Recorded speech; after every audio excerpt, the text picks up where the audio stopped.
Olá pessoal, tudo bem? Sejam bem-vindos a mais um episódio da 121 Smartcast, o podcast da One to One Smart Shop. Estamos aqui no nosso quarto episódio já, então hoje temos dois convidados especialíssimos aí para One to One, além de grandes amigos, sócios também da One to One Smart Shop e pessoas que para mim, né, particularmente, são e sempre foram referência nesse mundo do empreendedorismo, no mundo profissional, são pessoas que eu me espero até hoje.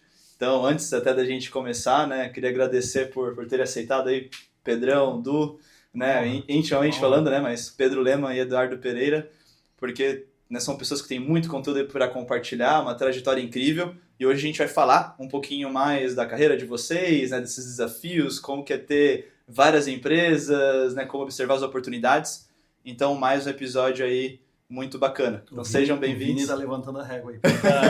Responsa. Não, sendo até modesto, na verdade.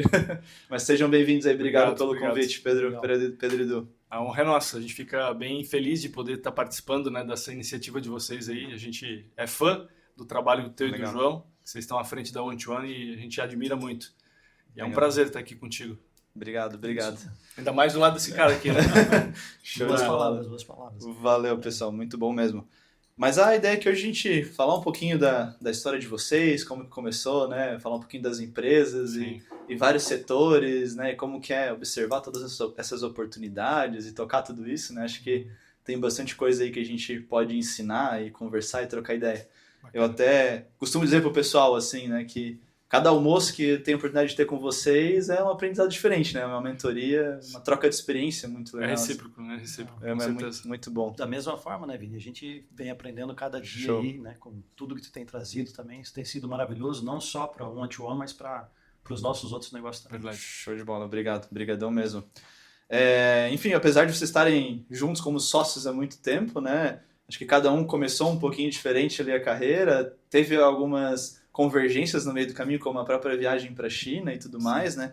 Então acho que seria legal a gente começar falando um pouquinho da história de vocês, de onde vieram, até a gente entrar mesmo no papo de empreendedorismo, que tem mais um monte de coisa pra gente falar também, né? Não sei quem quer começar aí falando um pouquinho da história. As histórias, a gente pode se complementando, né? As histórias, elas são distintas, mas elas se cruzam em alguns momentos, né? Bem interessante. Mas a gente se conheceu, na verdade, né? Antes de empreender, numa iniciativa que foi do governo de Joinville, né, que criou um programa de cidades irmãs, né? Legal. Chama Sister Cities Program, né? Um programa onde tem intercâmbio de estudantes entre Brasil e China. No caso, seria Joinville com a cidade de Hangzhou. E a gente, em 2005, né, topou esse desafio. Na época, né? Quase 20 anos já. Quase 20 anos. Nem se falava muito de China. A China não estava naquele boom de crescimento, né? Sim. E eu não lembro como é que foi com a família Dudu, mas quando eu levei esse assunto para a mesa da questão do intercâmbio para a China, falou, cara, você tá louco, o que você vai fazer lá? E a gente conseguiu arrastar os nossos irmãos também. Né? Foi eu, o Eduardo, né? O meu irmão João, o Juca e a criada, a Alissa, né? Mais 15 pessoas? Éramos em 20. pessoas. Éramos em 20. Foi uma experiência, mas foi uma experiência maravilhosa, assim, legal. Né? Bem disruptiva. Mas da mesma forma, né? Quando a gente ficou sabendo, faltava uma semana para fechar todos os ingressos. E eu trouxe o assunto para casa, meu irmão falou, não, nós vamos. Eu falei, cara, China? Ele falou, não, nós vamos. Levanta o material e vamos apresentar em casa e tal. Nós era bem jovem, né? Meu irmão é 2 anos mais velho. E na época, eu acho que eu tinha 18, não tinha nem feito ainda 19 anos, ou até um pouco menos, talvez. E ali chegamos em casa, apresentamos. E o meu pai, empresário também, na época já entendia um pouquinho do que poderia ser a China. Tinha mais visão. E aí ele falou, não, vamos lá. Não era um projeto caro, né? A gente não vem de uma família assim, rica, né? Muito rica em saúde, muito rica em felicidade, né? Mas estava dentro do nosso orçamento. Legal. E aí a gente acabou assumindo aquele programa e fizemos com bastante... E o programa basicamente mandava vocês para essa cidade irmã na China para ter uma experiência... intercâmbio cultural, né? Cultural, estudo, idioma, cultura. Pegava bem a história da China, tinha aulas... Até de Kung Fu tinha aula. Legal, uma coisa bem cultural. Bem cultural. Então, e até para contextualizar, a gente está falando de 2005, né? Então, assim, não existia smartphone e tava... A gente se comunicava por Skype, eu acho que tinha telefone. É bem interessante porque esse programa começou com com o Matheus Cadorinha apresentando no projeto de TCC Conclusão de dele, curso conclusão de curso, Que legal. para a prefeitura. O Matheus Cadorinho hoje é deputado estadual. Então, começou lá com o projeto legal. de TCC dele, que compraram ele ideia, trouxe, a prefeitura comprou a Que ideia, massa. e eles formaram esse programa que é o Sister Cities. Aham. Então, num ano, iria os jovens, aqui, os brasileiros, né, os catarinenses, e no outro ano viriam os Viriam chineses chineses, para fazer o evento. E Que vieram, legal. né? No outro Sim. ano vieram fazer Mas o a nossa turma foi pioneira, fomos os primeiros. primeiros. A gente não tinha Então referência continuou por um pouco mais de tempo. Sim, um pouco mais de Teve tempo. três Teve turmas, três turmas, três depois turmas. meio que encerrou. Que bacana. E aí, como é que foi isso? Isso vocês já trabalhavam em algum lugar? Ou já estudavam? Sim. Como é que, tipo, sobre qual contexto? Falar do meu caso, né? Eu cursava economia, não lembro se era segundo ou terceiro ano, e trabalhava na prefeitura. Sim. Tinha um programa de recadastramento imobiliário, né? Sim. Fazia estágio e tal. Uhum. E era o momento para arriscar, né? Aham. Eu levei esse assunto, como eu falei, para a família. O único que acabou apoiando, assim como o do Eduardo, que apostou na ideia, foi meu pai, que ele é empreendedor. Também empreendedor. Sabe que para alcançar novos áreas a gente tem que arriscar um pouco. Tem que né? ser arrojado. Então, ele topou a ideia de cara, minha mãe depois acabou aceitando também, mas Legal. foi bem bacana. Que massa. O Eduardo também estava, acho que, nessa trajetória, também fazendo faculdade. eu comecei direito, fiz um ano, não gostei do curso, não era para mim, eu sempre veio da área de exatas, né? Meu pai é ferramenteiro, Sim. meu pai tem o negócio dele sempre voltado também para a área de exatas. E fiz aquele primeiro ano, não me vi no curso e mudei para engenharia mecânica. Na metade do curso de engenharia mecânica, eu acabei fazendo parei, travei um ano para fazer essa viagem para a China, aprender Legal. a cultura, né? Eu estava lembrando, não era só Kung Fu, tinha aula de pintura, de arte, caramba, uma coisa bem bem completo. completa, assim, bem Legal. completo mesmo. E como que foi a experiência lá, assim, para vocês, até nesse lado profissional? Sim. Porque, assim, eu também tive experiência, né, de ir para a China em 2017, né? Mas também é muito novo, eu tinha 18 anos quando eu fui para a China. Acho que foi mais ou menos a idade que vocês foram, acredito. Primeira vez isso. Da primeira vez, né? Numa circunstância diferente, né? Tu já foi voltada para Pra negócio. business, A gente, né? naquele momento, a gente estava, né, Sim. aprendendo a língua, a cultura um pouco. Mas assim, eu digo por mim, eu voltei totalmente mudado. Sim, o meu foram mais ou menos uns 30 dias Uhum. e a minha percepção de mundo, até porque foi a minha primeira viagem para fora do Brasil na época, mudou da água pro vinho, assim, e eu fiquei imaginando Mas para é vocês. isso, cara. eu É acho isso. que- Imagina, assim, é muito disruptivo para pensar que você vai para um país. A gente não falava, quando chegamos lá, nem oi em chinês. A gente tinha que se virar em inglês. Era difícil de encontrar alguém para se comunicar em O inglês. Pedro tinha um bom inglês. Eu nem inglês eu tinha na época. Eu aprendi o mandarim com inglês. Com Então, inglês. o desafio Assim, foi duplo. foi Mas desafiador, ainda né? assim, tu fala também, mesmo que tu encontre alguém lá, geralmente não é inglês nativo, né? Sim. Você vai falar com alguém que também aprendeu outro idioma. Então tudo é um desafio. Sim. Para pedir uma água, para qualquer coisa. Então você sai de uma zona de conforto absurda. Sim. Então acho que isso até não foi um preparo, acho que para a questão de empreender, sabe? De aceitar. De resiliência Sim. e dos primeiros desafios ali, tudo. Você vê um crescimento muito singelo, né? Você Sim. vai fazendo as aulas ali, tanto que a gente brincava que até o 6º mês, que a gente estava aprendendo bem, porque chinês você tem a questão de fonética, Sim, né, entonação sim. e tal, a gente não conseguia ainda se comunicar. Né? Imagina, 6 meses estudando todo dia, Segundo de manhã e de semestre, tarde, várias horas, e, cara, tu não via evolução. É aquele grãozinho de areia. Aham. Tanto que quando a gente estava conseguindo se comunicar, a gente voltou. Voltou. Né? Então, assim, cara, o processo ele é bem, Sim, bem legal. doloroso para aprender o idioma, que é totalmente diferente, né, da... É outro alfabeto. Exatamente. Mas, cara, Legal. experiência maravilhosa, assim. Sim. Tem muitas histórias legais. Acho que ali foi uma mudança do caminho que nós iríamos seguir, Sim. né? Tanto o Pedro na vida profissional dele, quanto eu também. E Quando eu cheguei no Brasil depois dessa viagem, eu já meio que já tinha Na mente o que eu ia ser, o que eu ia fazer. Né? Naquele ano de 2005, que a gente estava numa cidadezinha chamada... Cidadezinha não, uma grande cidade, né? É uma grande cidade, pequena, mas de interior, bem interiorana. Em 2005 era uma coisa Imagina. assim... Ela recebeu muito aporte depois disso, virou Sim. um grande centro econômico.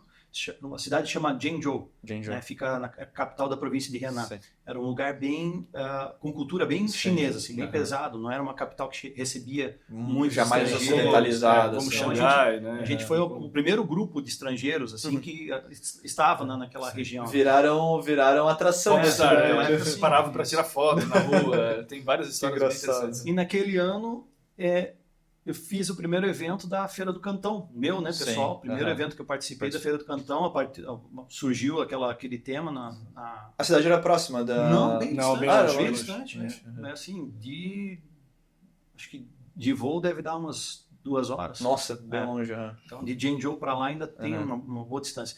E aí apareceu a oportunidade de ir para a Feira do Cantão, fiz a feira, né? E dali para frente mudou toda a minha expectativa de negócios, o que eu estava me preparando para ser. Sim. A própria China, eu acho que quando você chega a primeira vez, até hoje, né? Quem vai pela primeira vez, eu acho que quebra uma barreira grande, assim, desmistifica muito, existe né? Um a gente tabu, tem uma né? ideia do que é China, e depois que você chega lá, que você vê que é completamente diferente. Existe um tabu. Em 2005, para nós, né? Acho que estava bem na época que eles começaram um boom da construção civil. Sim. Você vinha assim uma cidade do lado sendo construída do zero. Você via quantos andames, era incontável quase. Né? E a quantidade de linhas de trem, na época o metrô e o trem praticamente entraram junto no país, assim, a China inteira virou um parque de construção. Eles investem muito em infra até hoje, né? E nessa época provavelmente era o boom, assim. E o que eu vejo, assim, pelo menos o que a China abriu no meu caso de visão, é que tu enxerga o quanto de consumo, de oportunidade, de investimento, né? A gente sai de uma bolha que... tu tá aqui numa ferramentaria, numa engenharia, tu acaba, né? Tua visão ela acaba voltada muito para isso. Eu passei por isso também. E quando tu sai, que tu enxerga a magnitude daquilo, a força que aquilo tem, eu sempre tive essa visão, né? Cara, é impossível eu não conseguir aproveitar 0,001% do que isso daqui gera de oportunidade, né? Algo muito violento, assim. Né? E ainda tem muita oportunidade, né? Existe, perfeito. Realmente, tudo que tu imaginar que é produzido em escala industrial tá lá, né? Lá ainda é o berço, né, industrial no mundo. Então tem oportunidade, assim, toda vez que a gente vai para lá, você acaba vendo alguma coisa diferente, né? E eles estão agora, acho que numa pegada bem interessante de inovação, né? Sim. Então, cada vez que a gente vai lá, tá uma China diferente. Não precisa...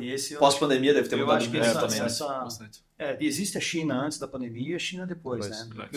Até quando eu voltei da última viagem que eu fiz para lá, a última viagem que eu fiz antes da pandemia foi logo que fechou. Sim. A China fechou um pouquinho antes, foi em 2022. Eu fui em 2029, eu acho que em outubro eu estava lá. 2019. Desculpa, 2019. Outubro de 2019 eu estava lá. Acho que o primeiro caso lá de Covid foi em novembro? Foi em novembro. Em 2020, fevereiro, acho que fechou. Então eu fui bem logo antes do evento e depois do evento também fui. Sim. E assim, povo totalmente diferente. Sim. Totalmente diferente. E não foi pouco tempo, né? 4 anos, né? Praticamente que deu de bloqueio lá de governo. Né? Sim. Então, assim, hoje a China é mais silenciosa, mais limpa. Parece um povo mais também consciente, né? Isso, assim, veio mudar muito. Um dos impactos que a China ela já tinha era a questão da máscara, né? Eles pegavam uma gripe e a pessoa já se conscientizava e saía na rua de máscara, né? Eu lembro que foi uma das coisas que me chamou a atenção na época, né? Que a concentração populacional é muito grande, muita gente, né? Para disseminar alguma coisa é bem mais rápido também. Eles também passaram por alguns eventos que a gente não passou tão forte. Eles tiveram aquela gripe aviária, né? Foi bem mais forte lá também. Então eles estavam vivendo já alguma coisa, se preparando talvez, né? Já tinham vivido aquilo antes. Sim. Perfeito. Mas então vocês ficaram quanto tempo na China, mais ou menos? Um ano. Um ano? Foi bastante tempo. Legal. Voltaram em 2006, então. 2006. Janeiro de 2006. Chegaram a passar Natal, Ano Novo, tudo lá. A experiência foi bem, muito legal. E assim que a gente chegou lá, teve a virada do ano chinês. Que é em fevereiro. Muda, né? De acordo com o calendário lunar. Naquele caso foi em fevereiro. Eu acho que foi em janeiro. Foi em janeiro também. Legal. Mas foi legal. A gente passou dentro de casa das professoras, né, que nos acolheram lá. Foi bem bacana. Que legal. De viver um pouquinho do que é a cultura deles, assim, foi bem impactante. Mas foi legal. Que fantástico. E depois desse um ano, daí voltaram para Joinville, para o Brasil, e aí ali ainda não montaram nenhuma empresa juntos, né? Não. Ainda cada um seguiu sua carreira profissional. Como é que foi para cada um de vocês, assim? Eu vou começar por mim, porque acho que se encaixa legal depois na nossa história. Quando nós chegamos no Brasil, o meu irmão ficou trabalhando numa multinacional lá, né? Não voltou, ele já ficou, seguiu a carreira já lá na China, né? Dentro de engenharia aplicada, uma empresa da nossa região, e ele ficou aplicado lá e até hoje está lá, né? Isso já fazem bastante tempo. E eu cheguei aqui e a gente conseguiu entrar numa vaga que era uma vaga muito legal, que estava voltada para a China. Então, a gente entrou numa multinacional aqui, eu e a minha cunhada.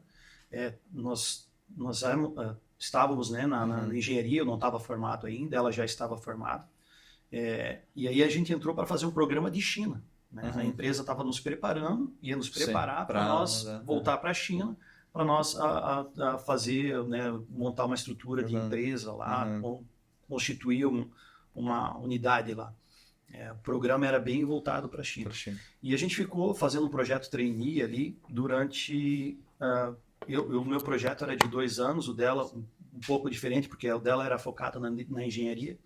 E nesse meio tempo, apareceu uma vaga de compras, e aí eu falei, tem uma pessoa assim, que faz parte desse programa que a gente fez na China, né? E eles acharam que era legal, e o Pedro começou a trabalhar conosco lá nessa multinacional. Então, nossa história, ela começou na China, depois a gente já se envolveu de novo. Na mesma empresa. Na mesma empresa, e seguimos. Tu vai ver que todo momento que eu dou um passo adiante na minha carreira profissional por convite do Eduardo.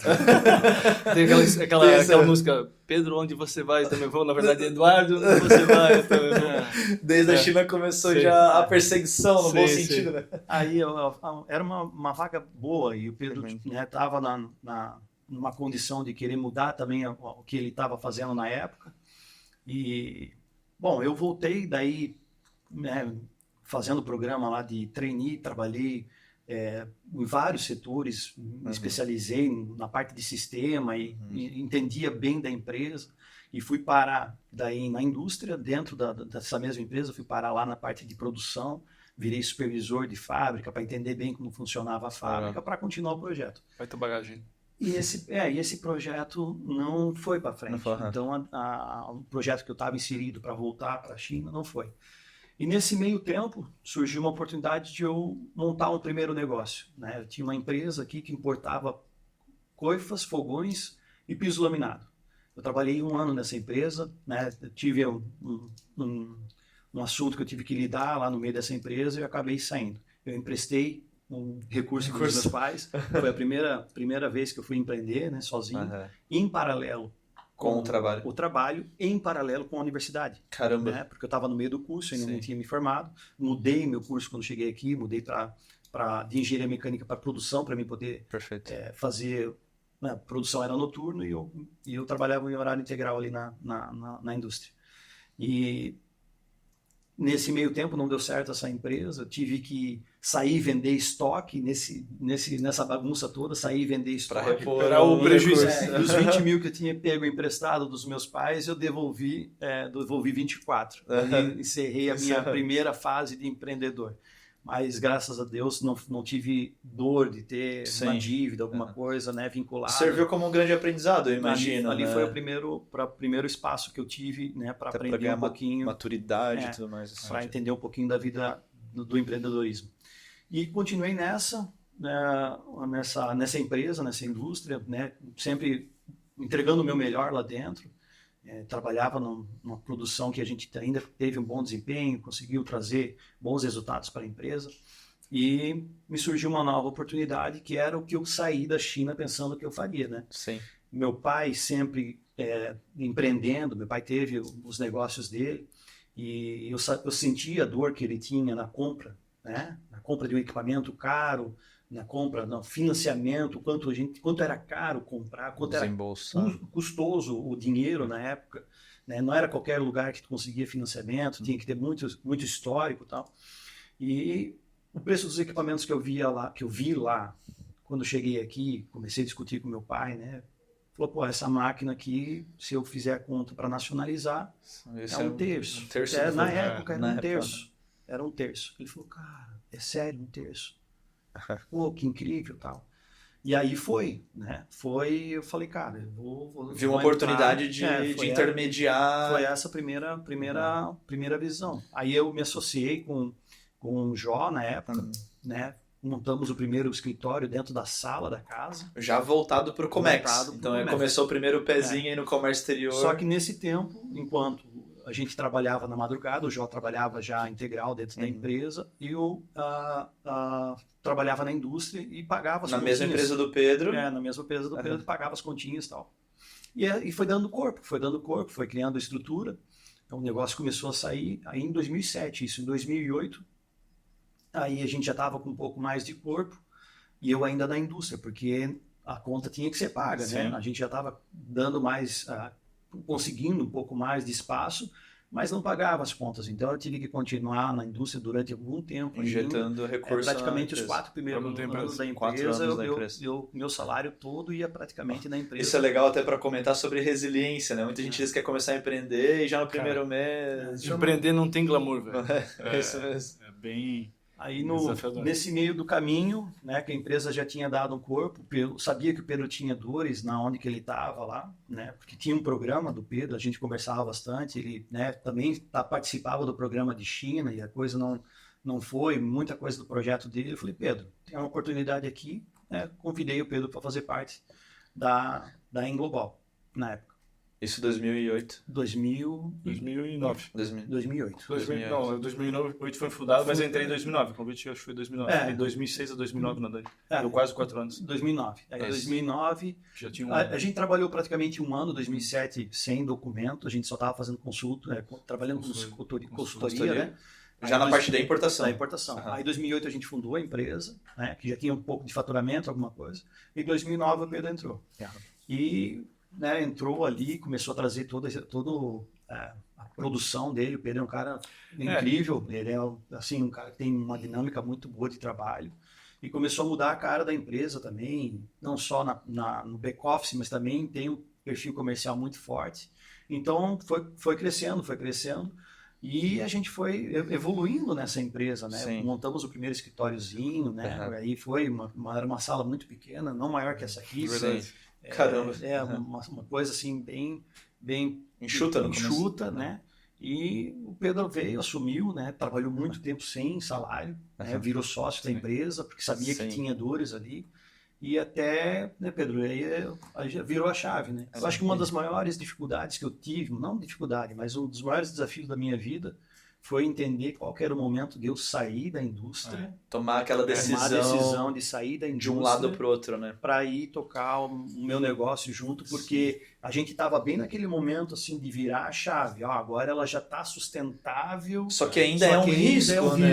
Então eu tinha que estar... Acho que todo empreendedor passa por isso. E aí foi uma das maiores dificuldades que eu tive, maiores desafios que eu tive. De ler esse cenário e tomar a decisão. E aí acarretou assim de um momento muito bom, porque foi um momento que a gente conseguiu, eu saí de lá, então era mais uma pessoa com corpo comercial entrando. Dividir responsabilidade. E dividir responsabilidade na empresa. E enquanto isso o Pedro, né, destruindo.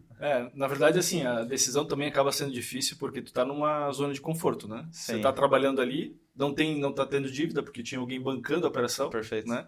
Então a gente tinha bastante fôlego para trabalhar, mas as coisas, né, até engrenar, acho que todo mundo que empreende sabe que, cara, não existe um crescimento assim rápido, exponencial do dia para noite. Então a gente estava construindo, a empresa não era conhecida, a gente veio com uma proposta para atender o mercado na época. Mas era muito novo, né? Gerar credibilidade e confiabilidade. Trabalhar com um serviço que não tem tangibilidade, né? Que você não consegue, você não tinha referência comercial, obviamente todo empreendedor que começa não tem referência para passar. E falar de China em 2008 é bem diferente de falar de China hoje em dia. Ainda hoje existe, né, um conceito, né? E já está muito diferente. Já está muito diferente. Naquela época, não. Imagina, China é porcaria. Né? A gente tinha vivido aquilo, tinha visto que... Não é isso, né? É que assim, China, na verdade, você tem empresas. Né? Ainda tem, né? Tem do A a Z para te oferecer. Vai quando está disposto a pagar, vai mandar negociação. Tem mercado para tudo, né? Esse é o ponto. Mas como a gente está em Joinville, que é uma cidade industrial, metal mecânica, a gente tentava se relacionar com, né, pessoas próximas, por indicação dos pais, enfim, com indústrias grandes. Então, eles também não querem correr o risco. Ainda mais, imagina, uma empresa de 3 piazão, né, querendo empreender, apesar de a gente ter know-how, né, como o Eduardo comentou. Eu trabalhei dentro do departamento de compras, até somando o que o Du comentou. Foi a convite dele, na verdade, sobre uma oportunidade, né, que tinha no departamento de compras.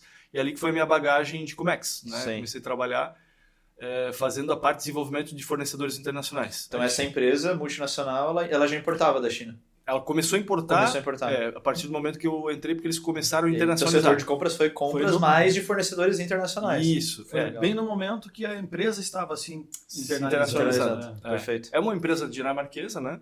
Mas na matriz aqui no Brasil ainda não importava nada. Sim. Eles tinham intuito justamente para reduzir custo e tudo mais. Então, nesse programa, né, tive a oportunidade de viajar para a China de novo, a trabalho, para a Coreia do Sul, alguns mercados, para desenvolver fornecedor.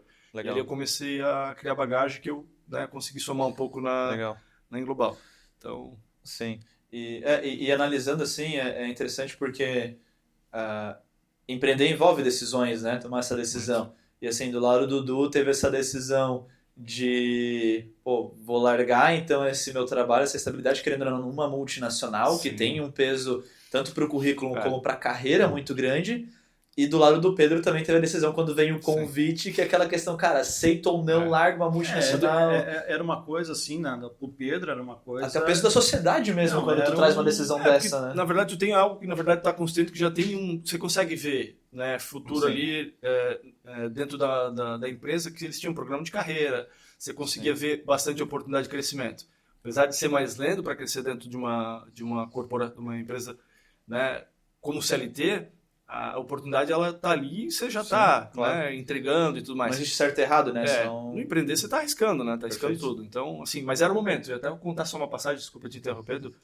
Mas num curso, numa das aulas que eu estava fazendo, um professor falou, e acho que tinha sido umas semanas antes do Eduardo fazer o convite de ser sócio da Englobal. E ele falou, cara, cavalo encilhado passa 1 ou 2 vezes na vida. Você tem que saber aproveitar o momento. E eu sou frustrado, ele é um cara, né, super bem quisto na posição dele profissional, de uma multinacional aqui em Joinville também, esse professor. Ele falou, eu perdi 2 oportunidades na minha vida e hoje eu não consigo me ver colocando uma posição de risco, sendo que eu tenho família para sustentar, que eu tenho... Então, vocês são jovens, vocês têm que saber aproveitar o momento. Eu falei, puta, tá aí. Era o que eu precisava. Daí eu falei, cara, eu fui lá conversar com o Dudu, falei, cara, vamos junto, vamos arriscar. Sei que a empresa ainda é nova, mas acho que eu vejo, né, potencial, vejo futuro. Foi assim que eu acabei aceitando. Então, que legal. Teve uma influência. Eu acho que, cara, isso é a provisão de Deus, né? Sim, perfeito, então, perfeito. Muito grato a isso. Logo depois dessa transição minha de sair da Danica, entrar de cabeça daí na Englobal, a empresa começou a dar um corpo. Não só porque eu entrei ali sendo mais uma pessoa, mas porque a gente pegou um momento que, assim, deu um boom no comércio exterior, né? A gente conseguiu novas carteiras. Dólar era quanto? Era 2,80. Não, acho que não era menos que isso. Próximo de 2. No começo era incrível, assim, ninguém fazia conta. A gente fazia a Feira do Cantão, tudo era viável. A gente fazia as 2 etapas da Feira do Cantão. Abril e outubro, normalmente. Os clientes chegavam na feira e falavam, olha, embarca, mas não fazia conta. Não precisava de tão... Era muito de tão óbvio que era muito competitividade. Tudo tinha viabilidade. Tudo tinha viabilidade. Hoje não. Hoje tu vai lá, faz, tem que negociar, tem que botar no papel, fazer conta. O frete tem que estar um patamar bom, às vezes dependendo de produto que tu tá trabalhando, tem muito mais desafio. Sim. E a gente pegou um boom, e aí deu um corpo, a empresa começou a criar uma estrutura diferente. Sim. Mudamos de ambiente, começamos a contratar. E aí logo depois, mas logo depois, acho que deu 1 ano que tu entrou, a gente fez a unidade em Pequim, né? Que tu foi para lá. Chegaram a abrir um escritório. Que foi realmente onde a gente conseguiu ter um crescimento bacana. Sim. Legal, Du. Então teve essa fase de escritório na China para fazer essa ponte Brasil-Pequim e mais desafios lá também e tudo mais. Né? Foi um ano maravilhoso. E o aprendizado também, imagino. Foi maravilhoso, porque eu recebia muito cliente, né, executivos, então eu aprendia muito com eles. Legal.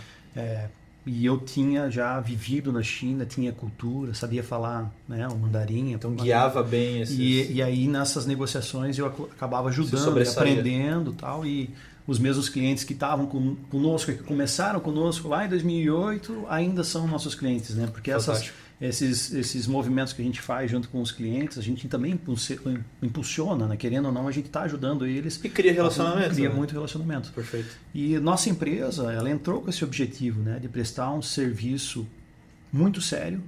Eu acho que esse é o primeiro ponto, é um serviço muito sério e muito próximo do cliente. Então as nossas contas são sempre muito claras, tudo que a gente faz é uma coisa muito aberta, muito transparente. Eu acho que esse é o grande sucesso da nossa empresa, porque cada empresa tem um jeito de trabalhar, né?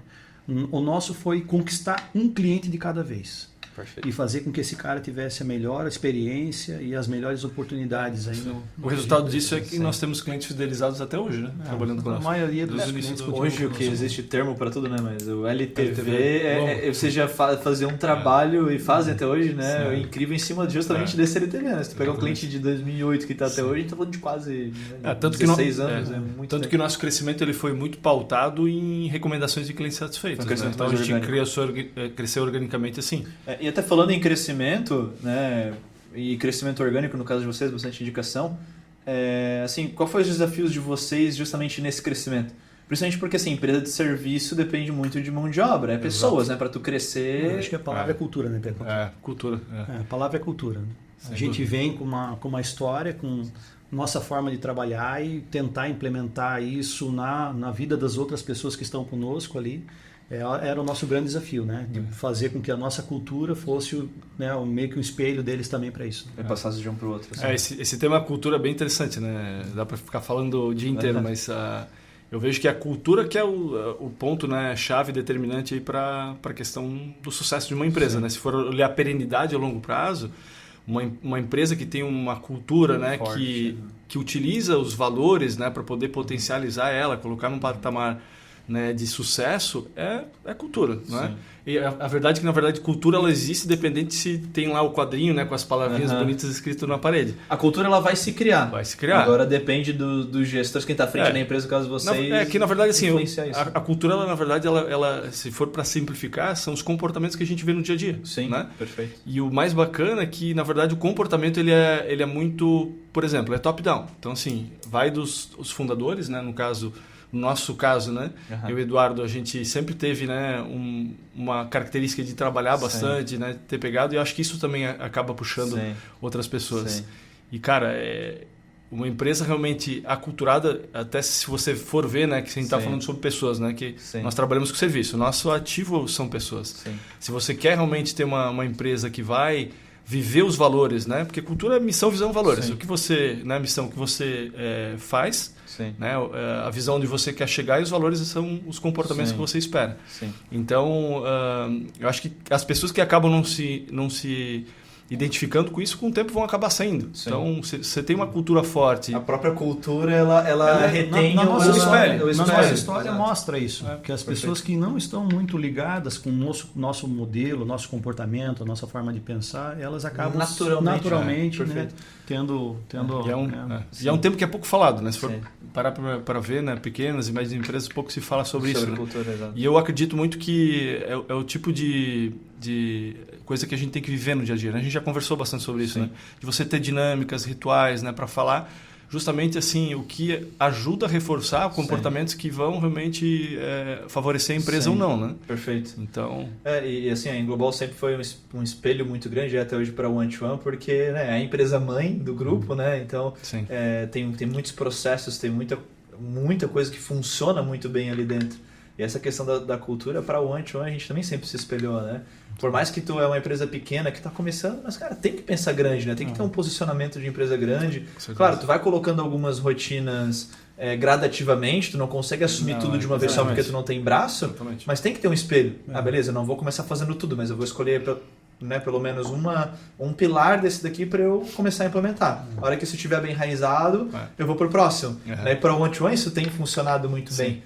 Né? Aqui eu costumo dizer que a minha parte de gestão é muito forte para a questão de processo de gestão da companhia e muito espelho da Englobal. E a gente vê que funciona, e hoje, né, depois de 3 anos um pouco de one-to-one, já com uma equipe um pouquinho maior, a gente consegue ver essa cultura se criando. Porque no começo a gente tive que implementar processos, que pensar, que mostrar como é que funciona, que era melhor, vender essa ideia. Né? Tu acaba sendo vendedor para o teu próprio time. Só que hoje eles acabam trazendo isso. Então a gente não precisa mais puxar. É isso, cara. Tá tão enraizado que eles trazem, né? Então isso é muito legal, né? E são pessoas que acabam, assim, essa questão, né, quando a gente fala de cultura, os valores, né, que são percebidos no dia a dia, eles têm que ter alguma identificação com os nossos valores pessoais. Perfeito. Né? Se não tem fit, cara, né, vai chegar um momento ali que a pessoa, cara, não é para mim, vou buscar outro desafio, ou a empresa vai ver que talvez né, os valores dela também não se encaixam, porque você acaba vendo um comportamento do dia a dia, Sim, né? Exatamente. Então, cara, é um tema muito legal, assim, Legal. porque é isso realmente que faz a diferença, no fim das contas. Sim, mas até assim, em suma, a cultura para vocês foi um fator importante nesse crescimento, Sem né? dúvida. Para manter essa pegada, essa visão de vocês com relação ao negócio. E eu vou te falar que, assim, maior. quem foi o grande, né, incentivador, até o Rafa, né, fez Teve um podcast, aqui, a hoje gente é falou nosso bastante diretor. sobre gestão de pessoas e tudo mais. O Rafa foi um cara, assim, que... Porque, assim, eu consigo ver que muitos, né, empreendedores que começam, a gente acaba sendo showman, a gente faz tudo, né? E chega um momento que a gente está no piloto automático, né, querendo fazer mais, né, começa a ver outras oportunidades, Grande se barreira desafiar. do crescimento. Perfeito. Eu também vejo São isso. duas grandes barreiras. O showman e desamarrar o teu histórico. Né? A gente trabalhou muitos anos com escassez de recurso, escassez. Então aquilo ficou muito tempo enraizado na gente de tipo, vamos cuidar com isso, vamos cuidar. E investimento para fazer. Então era sempre muita dor. Né? A gente teve que passar por um processo para poder expandir, para poder crescer. E Prós e contras também, né? Por um lado a gente tinha também, por ser mais conservador, por isso que o Eduardo está falando. Muito saudável. Muito saudável, nunca tivemos problema financeiro. Não, 16 anos de empresa, porque o Eduardo sempre trouxe isso. Acho que talvez pelo teu primeiro empreendimento que tu tomou na cabeça, né? Mas a gente sempre foi muito cauteloso, inclusive para investimento. Então, eu acho que essas duas barreiras que o Eduardo comentou realmente são os grandes desafios, né? Para o empreendedor começar a parar de olhar para o para-brisa e olhar para o painel, né? Ver os indicadores, o que está funcionando, o que não está. Mas voltando ao que eu estava falando, o Rafael foi um dos caras que puxou isso. Né? Legal. O Rafa começou conosco com estágio, acabou saindo, né? Foi uma das primeiras pessoas ali. Foi, quase, acho que foi a segunda pessoa. O Jonas começou conosco com acho que foi a estágio, segunda, depois foi a segunda. que era amigo do Jonas. Foi indicação dele até. Legal. E o Rafa, cara, teve uma iniciativa muito legal de autodesenvolvimento, cara. Isso eu acho que é muito legal dizer, porque ele tomou a iniciativa de, cara, eu preciso me desenvolver, tem oportunidade para crescer, e ele começou trazendo algumas metodologias, ferramentas, né?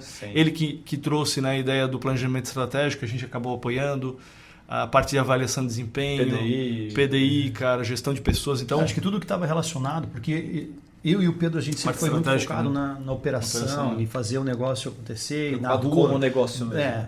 E o Rafa, ele tomou para si a responsabilidade da parte interna. Sim. Tão importante quanto. Sentimento de dono, cara. E para nós foi uma coisa muito alinhada, assim, porque chegou num momento bom que a gente precisava expandir e precisava de alguém. E o Rafa estava conosco desde o já estava preparado.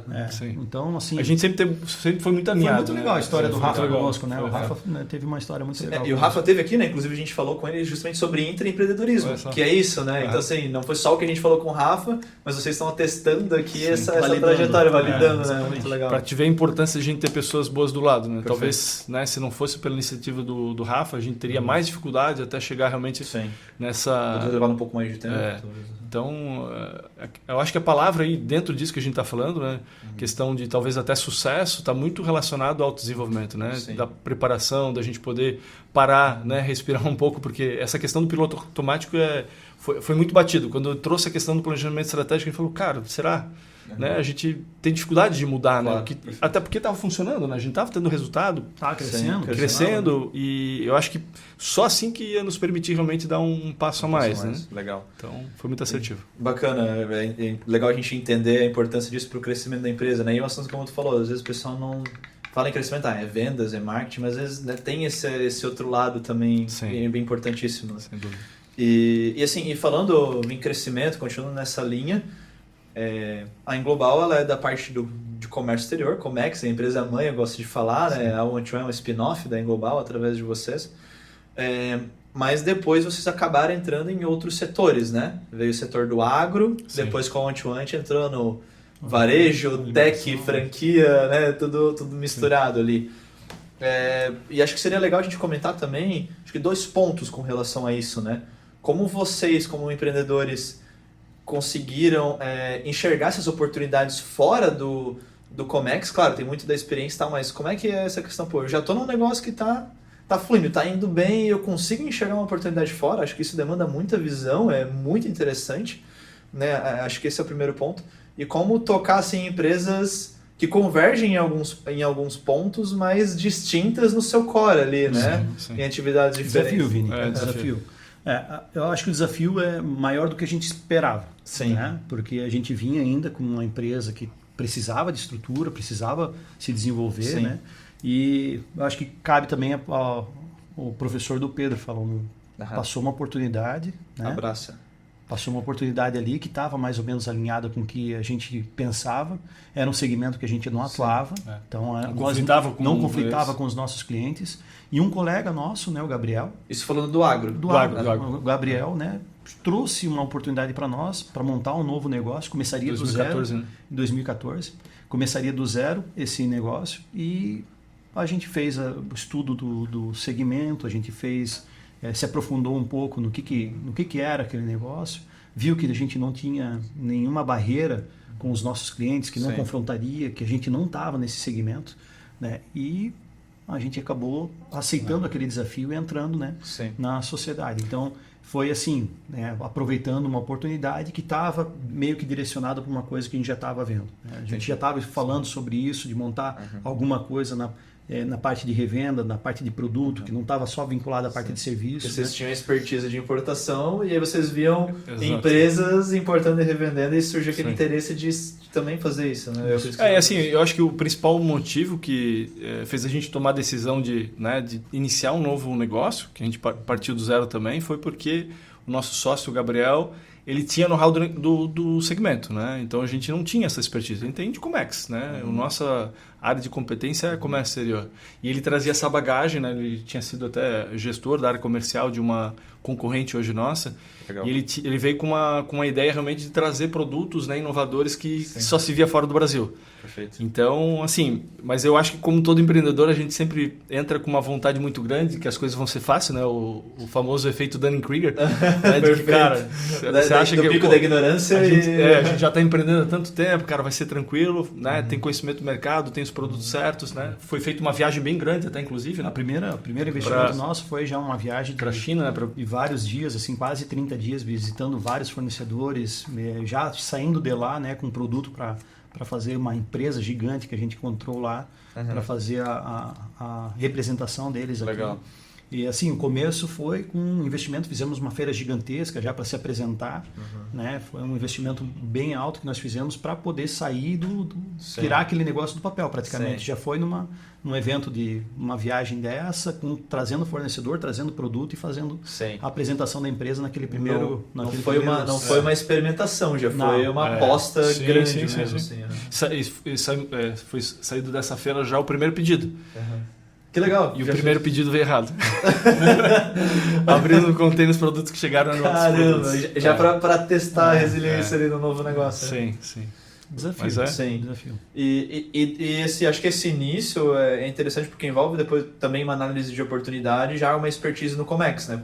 Por mais que não foi tão fácil, né? Mas nessa expertise ela foi fundamental para tirar do papel, com certeza.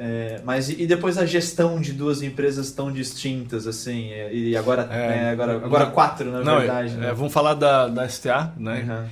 Mudou da água para o vinho, né? Porque a gente vinha trabalhando com serviço, né? Você sabe que você tem uma necessidade, obviamente, de caixa para folha, que acaba sendo mais pesado, mas aí você vai para trabalhar com produto. Né? Produto importado, você tem que colocar recursos na frente, esperar 3 meses para o produto chegar, para aí você vender às vezes a prazo. Eu acho que o maior dos desafios, talvez, né, quem trabalha com esse tipo de produto é caixa, né? Acertar fluxo de caixa para poder ter esse é o mais sucesso. Desafio. Acho que toda empresa empresa comercial, compra e venda, é fluxo de caixa.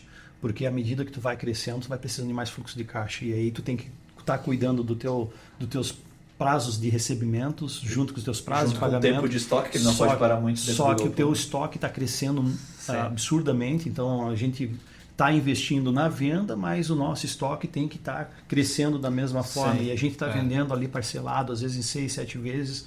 Né? E esse recurso de caixa e todo mundo fala, o que quebra uma empresa não é o quanto, né? Às vezes ela está faturando ali, né? Mas é o caixa. Caixa. Então ali é onde que a gente mais tem que cuidar. E assim, né? Daí tu vê a necessidade de crescimento. Aí tem que fazer alavancagem, né? Para poder continuar. Então é um desafio contínuo. Eu acho que a gente não parou ainda de se experimentar, né? De conhecer com profundidade os negócios que a gente está envolvido. Perfeito. Então a gente está se aplicando cada vez mais, né? E eu acho que o grande ponto para isso é a geração do da governança, né? É uma coisa que nós estamos investindo bastante agora, né? Nosso futuro está bem direcionado para isso, para que a gente tenha um modelo de governança que possa fazer a gestão disso tudo aí que a gente está falando. Até para não parar por aí, né? Eu acho que a gente está falando de 4 empresas, né, mais ou menos envolvidas. E as oportunidades, elas acho que acabam sendo até exponenciais, né? Sim. Quanto mais tu tá em empreendimentos diferentes, mais oportunidades aparecem. Claro que vai da capacidade de empreendedor de ter essa visão de se é realmente uma oportunidade ou se é algo pintado com uma oportunidade que pode acontecer. Então, e aí se não tem uma boa governança, fica um pouco mais... Porque as nossas horas são limitadas, né? Exatamente. Esse é o grande ponto. Que a oportunidade acaba aparecendo mais também pela visibilidade, né? Você tem outros negócios que acabam tendo outros relacionamentos, até mesmo, eu não te falei, mas ontem recebemos uma proposta também de um parceiro nosso para investir num segmento de importação de máquina e tal.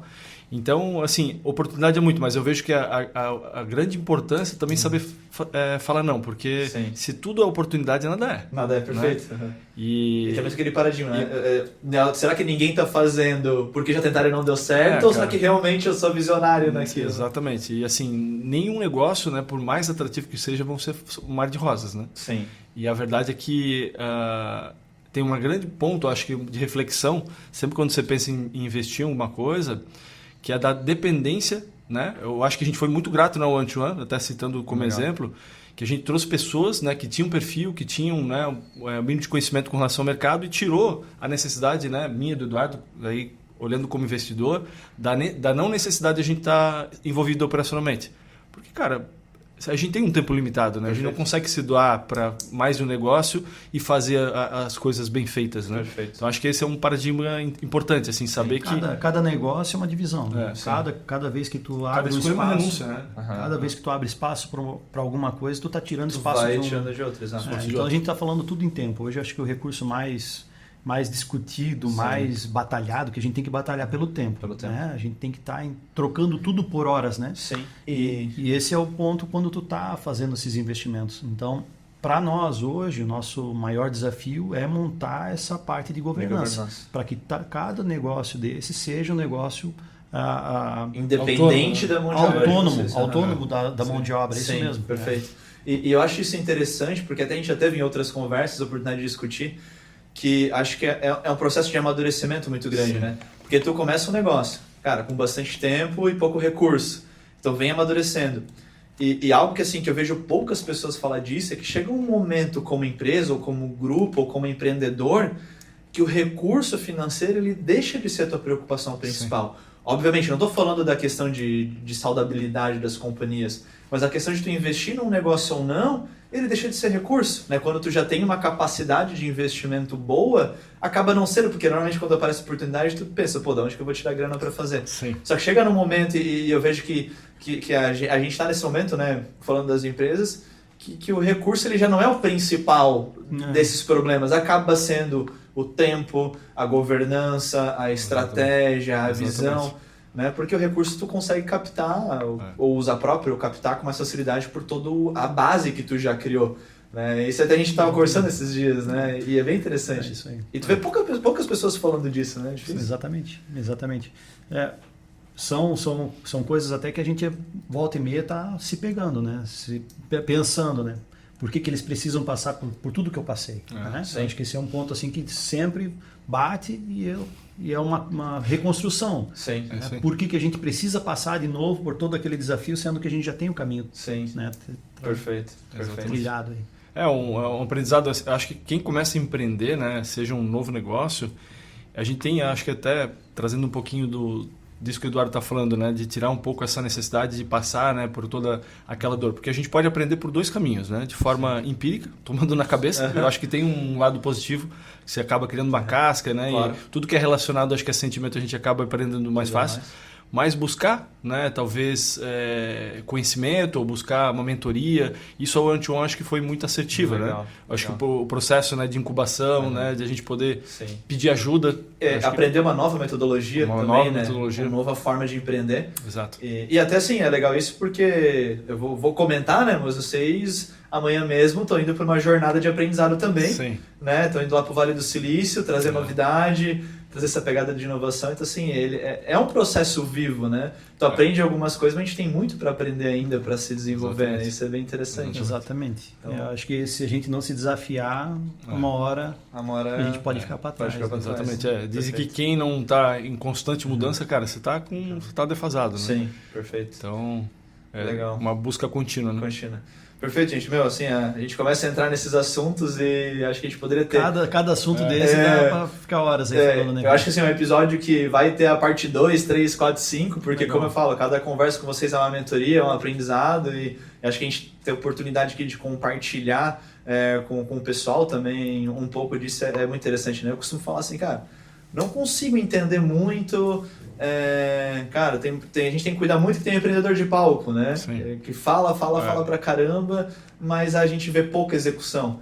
E assim, cara, e acho que o aprendizado, ele tá aqui, né? Com quem faz todos os dias, com quem tá ali 12, às vezes 14 horas, o Pedro que acordou 3 da manhã para poder estar aqui hoje também. Sim. Então, assim, na minha opinião, eu tenho muito isso comigo, cara. Eu acho que o real aprendizado tá aqui, quem tá na vivência, né? Sim, a gente poder externalizar um pouco isso aí para as pessoas tem bastante valor. A gente está sempre à disposição, né, Vini? Quando precisar legal. De qualquer coisa, sabe que pode contar conosco, né, para voltar aqui também se precisar. Obrigadão. É um prazer estar te acompanhando, aprendendo contigo. Legal. Tem sido maravilhoso a nossa jornada juntos aí. Com certeza. Só temos coisas boas juntos aí. Legal. E assim, até, né, obrigado, acho que é recíproco esse nosso sentimento, né? Mas assim, pra gente até concluir, se vocês pudessem dar uma dica aí cada um para o pessoal, enfim, alguma coisa que talvez pudesse ajudar quem está começando a empreender, ou talvez quer avaliar se aquilo realmente é uma oportunidade ou não, o que vocês poderiam passar aí de mensagem pra gente encerrar? Acho que orientação, sugestão tem bastante, né? Mas eu penso que assim, quem está começando, eu acho que assim, eu vou falar um pouquinho da nossa experiência. Geralmente a gente tende a ir porque a gente teve de sucesso nas decisões. Claro. Eu vejo que muita gente quer começar sozinho, né? Até por conta da facilitação das MEIs, né? E tudo mais, mas eu vejo que tem uma coisa muito bacana assim na questão de sociedade. Né? Acho dividir para multiplicar. Dividir para multiplicar. Para mim faz muito mais sentido, né? Como foi o caso também da One a gente dividir um bolo grande do que a gente, né, ter 100% do bolo pequeno. Perfeito. Então, e eu acho que para que isso funcione, eu acho que por uma sociedade, né, falando, né, de 2 pessoas, talvez até mais, eu acho que a gente tem que ter algumas coisas em comum e outras coisas em comum. Principalmente o que eu acho que tem que buscar, se você vai buscar um sócio, né, para dividir esforço, a gente tem que ter os mesmos valores, né? Não adianta eu sou um cara honesto e o Eduardo não, cara, uma hora vai dar ruim, né? Então acho que esse é um fator muito importante, né, e tem que ser comum. Outro fator em comum acho que é a reciprocidade produtiva. Isso a gente teve muito, né? A pegada sempre foi igual. Né? A gente às vezes passava a madrugada trabalhando no início da empresa, nunca foi problema, colocando a mesma energia, porque se eu coloco 100% da energia, né? O Eduardo coloca 100%, eu coloco 50%, cara, né? Vai chegar um momento e falar, Pedro, não dá mais, né? Não. Só eu estou me esforçando. Perfeito. E eu acho que a coisa em comum, que a gente até comentou aqui, seria, acho que, competências complementares, né?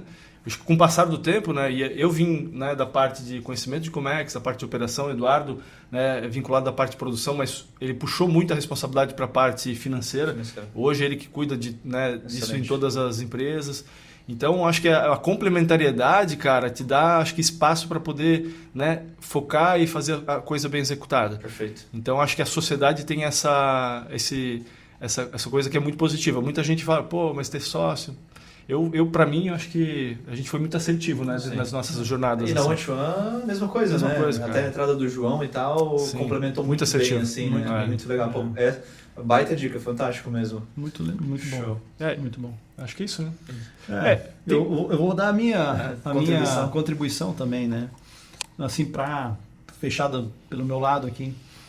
O que eu vejo que a gente poderia ter avançado mais é na parte consultiva. A gente usou muito pouco a parte consultiva, então isso nos atrasou muito o crescimento, né? Então, ter alguém do lado que possa dividir conhecimento contigo para para tu poder enfrentar aquilo de forma diferente, ou de forma mais rápida, né? Trazer a experiência de outras pessoas para dentro do teu negócio. Perfeito. Né? A gente mudou até a forma de contratar. Depois que a gente passou a entender mais as coisas, a gente mudou a forma de contratar. Às vezes para senioridade direto. Isso. Então assim, buscar pessoas com mais experiência, pessoas mais capacitadas, ou às vezes menos capacitadas, mas com insights diferentes, né? O nosso programa de startup foi mais ou menos isso, né? A gente meio que se inseriu para não ficar para trás e encontramos uma oportunidade que é a que está aqui hoje, Perfeito. né? Então, assim, eu vejo que tá atrás dessa parte do conhecimento que tu possa agregar ao teu negócio, né, para tomada de decisões, isso é muito importante. Excelente. Vai ajudar muito no negócio. Perfeito. Eu vou fazer aqui um merchan já aproveitando, mas assim, na época que a gente, né, que eu topei a ideia até de empreender com o Eduardo, eu acho que nunca passou na cabeça talvez de também investir numa franquia, né? Porque eu vejo que muita gente que começa a empreender, a gente tem a opção de querer, né? As pessoas estão sempre bitoladas, né? Pensa, vou trazer um negócio inovador, vou querer empreender sozinho, algo que, né? Eu acho que tem uma dor grande, tem uma rampagem que acaba levando bastante tempo, como foi o nosso caso, né? 4 anos para começar a sair do vermelho. E é o período de maior risco. É o período de maior risco. Então, com limitação financeira e tudo mais. A questão, né, de modelos já validados, como o caso da franquia, exemplo da One-to-One, cara, você já tem um negócio ali, né, modelado, com toda a estrutura, né, com um back-office aí da própria franqueadora podendo passar todo o know-how. Então, acho que para quem quer começar, me parece muito mais assertivo, quem não tem ainda uma bagagem mínima, uma noção sistêmica do negócio, para ser... uma boa franquia. A chance de ter isso é muito maior. Legal, né? perfeito. Então, acho que... Na verdade, ali tu já passa por muitas dores que sim, a própria... já foi validado. Tu já só larga na frente, né? Quando você já largasse, já... Exatamente. Então... Pô, excelente, gente. Enfim, mais uma vez, obrigado, Eduardo, Pedro. Pô, foi fantástica a conversa com vocês. Uma honra aí poder ter trocado essa ideia, né? Agradeço a disponibilidade, o tempo, o Pedro ter pegado a estrada, viajado para participar. Muito bom, né? Então, agradeço aí que vocês possam prazer é nosso. retornar outras vezes, né? Legal. E também falar pro pessoal, acompanhar a gente nas redes sociais, né? 121smart.shop, LinkedIn, acompanhar a Englobal também, que é outra empresa, a STA, para também aprenderem sobre outros mercados, Gasco, que são empresas fantásticas e fazendo um trabalho fantástico também em outros segmentos, né? Mas é isso aí, obrigado mais uma vez e nos vemos no próximo episódio. Obrigado. Até mais. Até mais. Até mais.